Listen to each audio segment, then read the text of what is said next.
dry, which might still get to this afternoon. It's just a little humid, so we're waiting on that. But I figured I'd kick off a video and take you along for the fun of hauling manure and stockpiling it. So come along for all the fun. It's gonna be a good time. It's warm and humid today too, hence the panting.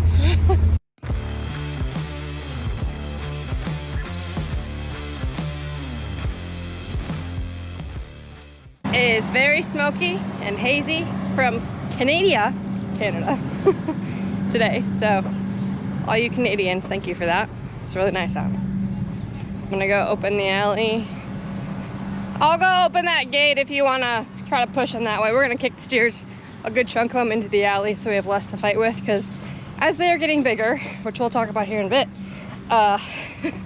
there's not as much room in the yard, especially when there's a pile of manure that we need to haul out, and the JCB, and 150 critters that are, you know, 1,200 pounds now. So come on, come on, chunky monkeys.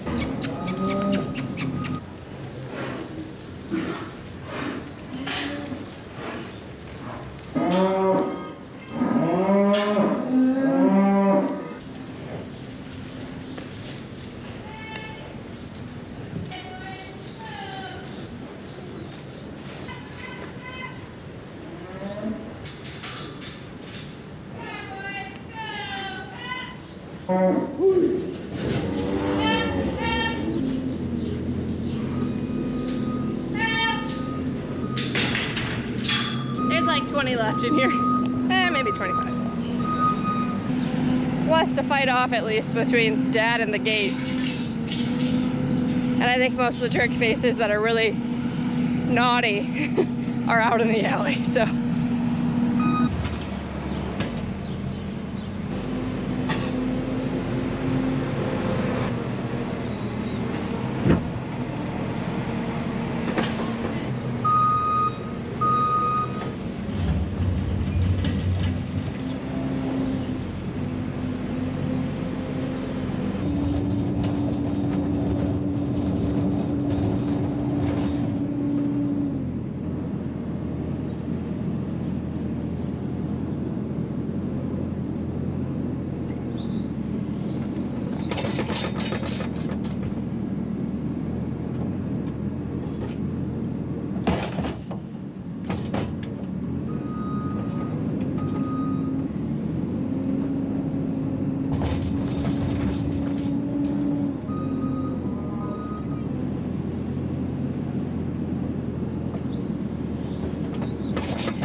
Look at this fella.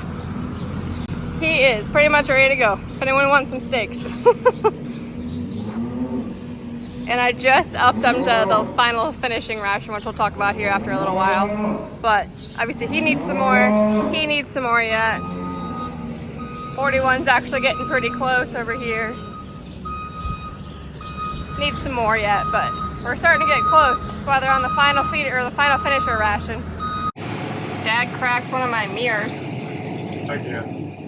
Okay, so we are going to go start stockpiling manure. So since crops are in the ground, you can't haul manure on them because you'll kill stuff. So Dad, I don't know where we're going yet. It's between where the stockpile was last year or one of the gravel hills near the road by my house, but they're like just across the road from each other. So I don't know where we're gonna end up going. Put it on corn. I won't be beans next year, so I gotta take it across the road or put it on top gravel hill. It has a few rocks. Yeah. He just doesn't know if he wants to have rocks and manure when you haul this out later. So you leave it stockpile, it shrinks some, and then you just haul it out later. So if he puts it on the corn where it was last year, he'll just have to go right across the road to the field by my house and not have rocks, or he puts it where the rocks are, and then he has to haul a little bit of small rocks with it, but it's in the right field. I don't know. I don't know what we're gonna do, if we're gonna go left or right here. Left, right, left, right. Oh, got the spot that's dead. Yeah. We're going this way? Going for the hill? Where are we going out here? My little baby beans! So it's the same scenario, we're just not spreading it on the field right now, and you will eventually. So this manure will be loaded twice, but it'll be a lot less because it'll shrink with evaporation, moisture coming out. And you don't want to take the beaters off because it was a pain in the butt last time. Yep. So. That's why we're leaving the beaters on when we stockpile. It kind of purees the manure, and it does come off. It's a lot better manure when I pick it up. So. Yeah.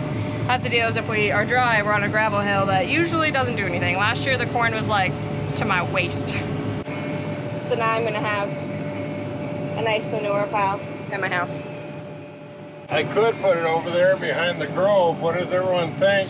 I told them I didn't want to. By rule, you should have to live with your stink, right? I don't want to have to smell ripe manure when I'm sitting in my pool. It sounds like a terrible day. We'll just keep hauling manure all day. Not all day. Hopefully we can get our rye up today.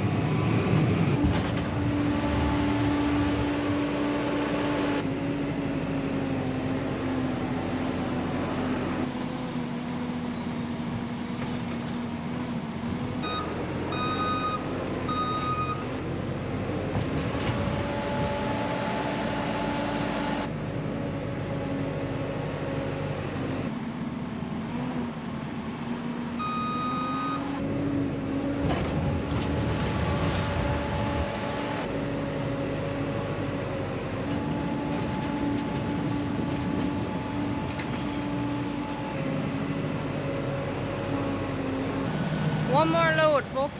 One more load. So we're gonna kick another 3 pairs out to my house, another 3 pairs out to our Nelson pasture, and then that's it. And then we'll bring those gates home. So then we'll bring the cows. There's 11 pairs out here with the heifers. They'll go into the barn, and then we'll kind of spread out the barn a little bit. There's a whole empty pen right now. And then it'll just be heifers up here, which will be nice. And the calves will all be able to have creek feed eventually, but that's gotta happen. Maybe tomorrow. And then we'll do a little update on little Debbie and her new kiddo. She's like, leave me alone. Can't even tell that I fed her bottles. I caught her in the act nursing today.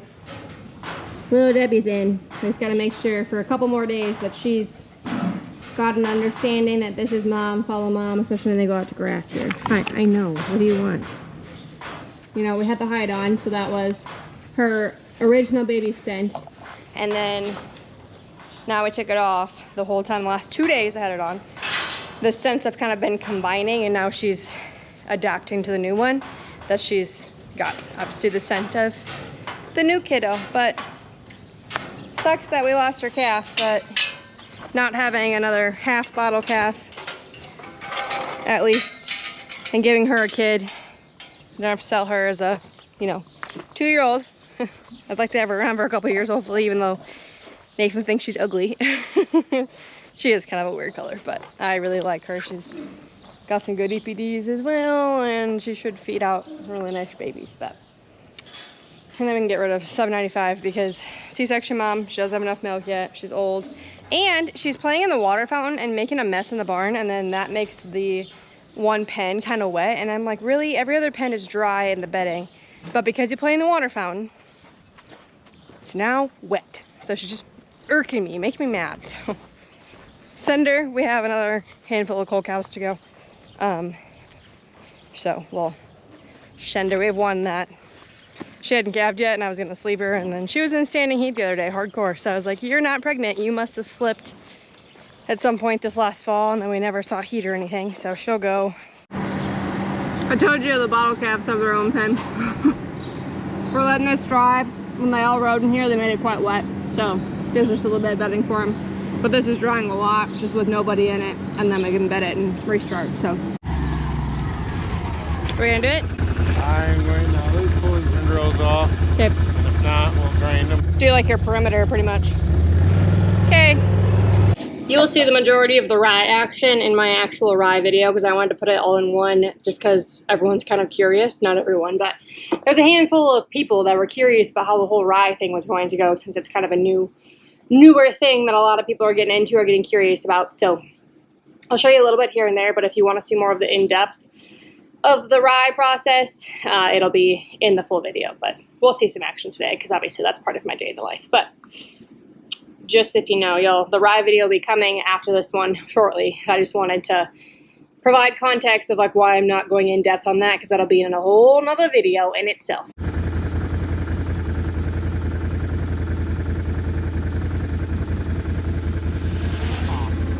Ready to roll, folks. Chad should be here shortly. Dad's only gonna rake right in front of him, so in case it's too wet. There's Chad. We have our neighbor custom bale for us. He's got a custom baling business. That's the one we got the orange tractor and the John Deere baler. Guys have seen it before, but anyways, we're gonna go creep on Chad.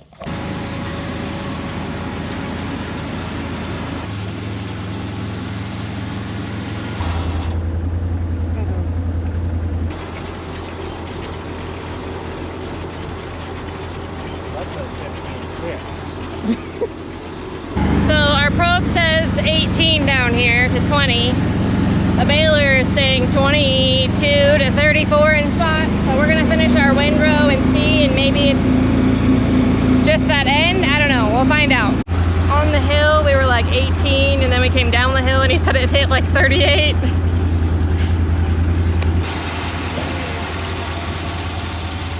I'm watching for a couple cow heats here with the bull, but it's a little too wet. We're gonna try to give it another day, and maybe tomorrow we'll be able to get her up.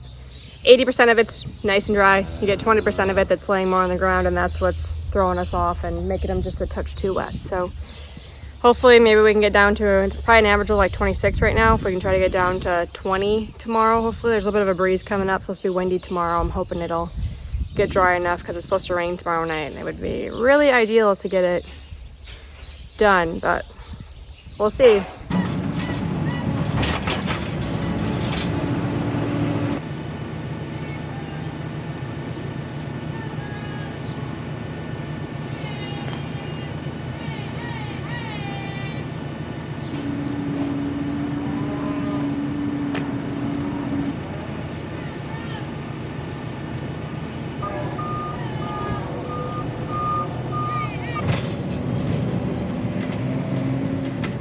I had 5 that turned around on me, but that is a fat heifer right there.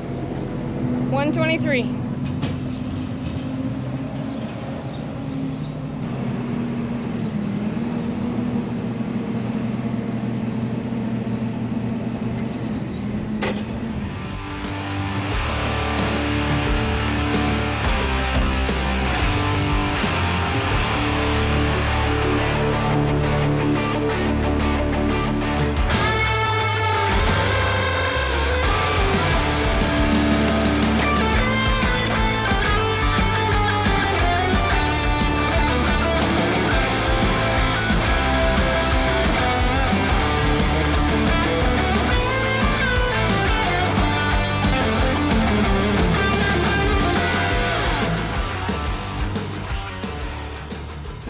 I'll probably do another video sometime here this summer in depth about like what our rations look like for feeding out cattle. But just for context, get out of the way, chubbies. The steers are on the finisher ration now, so they're in their last 60 days here for some of them. And then the heifers are on the second to last one. They're just not quite all ready for that finisher, but they're dang close. Now you know, we're hopefully get a load out here. The next month and a half is the goal. Try to hit the high in the market, fingers crossed, because it's high right now.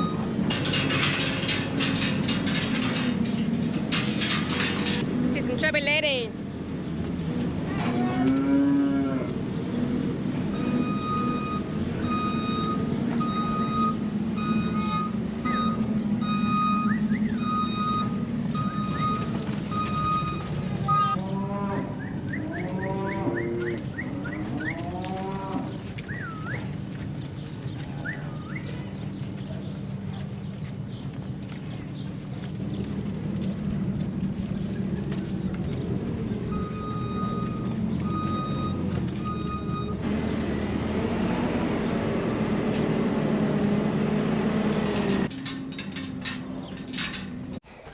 This is Dad's Batman cat.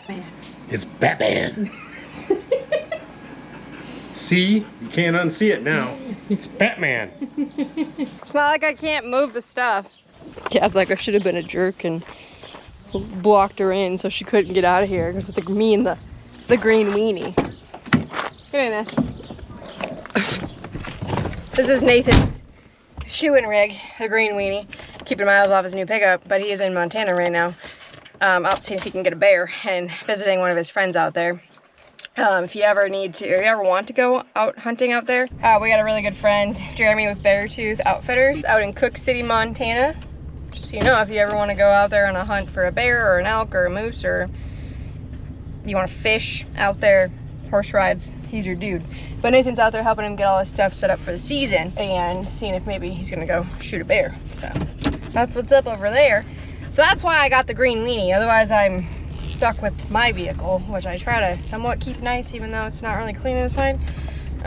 But it's easier to put miles on an old pickup versus my vehicle. So anyways, that's where that fun little tidbit came from. That ended up being a full day. I was hoping we get that rye bales, but we're gonna full send it tomorrow, I think, regardless. I talked to a friend, Chronicles of Kayla Wicksoric, I think that's how you say her last name if you ever seen her on YouTube. She puts up a lot of hay, a lot of hay with her Massey Ferguson and all that good stuff, and we're pretty good friends. But she called me and we talked about the whole rye thing, and she's like, if you're feeding it to cows, I wouldn't worry about it, you know, that type of deal. And we just talked about trying to get it a touch drier to make it grind easier through the chuck grinder, but you'll see that in the rye video tomorrow regardless, because now they're calling for like 1.5 inches of rain Monday night, so it needs to be done. But as always, got any questions, let me know. We're gonna dive deeper into some of the feedlot stuff like I talked about. There's a lot of dust flying in here. You'll see the rye video. I'll have more of like your questions being answered this summer when things slow down a little bit to kind of deep dive into that. But wow, my hair is a mess. I am sweaty, it is what it is. But let me know if you got any questions, things you want to see. We'll catch you on the next one, and make sure you hit that subscribe button. We're really close to 11,000, and I want to grow to reach more people to talk about agriculture and share the life and have a good time doing it. So catch you on the next one.